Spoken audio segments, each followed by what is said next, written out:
People have always hunted meat for food.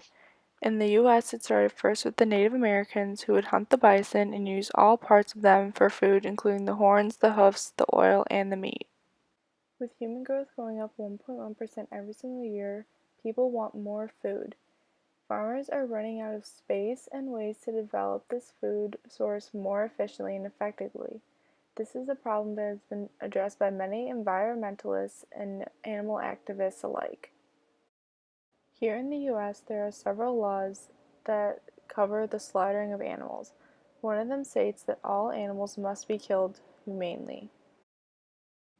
The topic of animal welfare concerns the treatment of animals for the reduction of meat on American farms.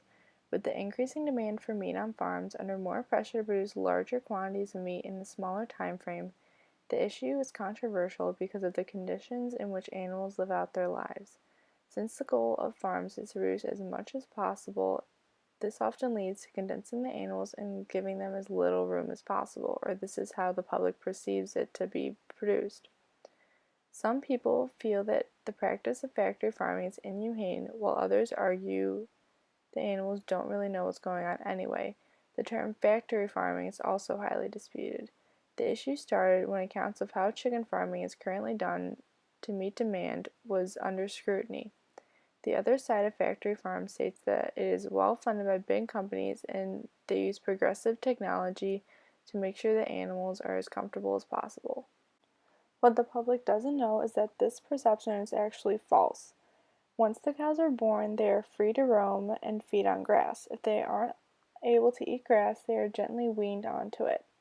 Only in the last 100 days of a cow's life are they moved to a feeding farm, which is what is often perceived in movies that are anti-factory farming. They are still given a lot of room to move. Since U.S. law states that the killing of animals must be done humanely, before the animal is to be killed, it is brought to the area the night before and made as comfortable as possible.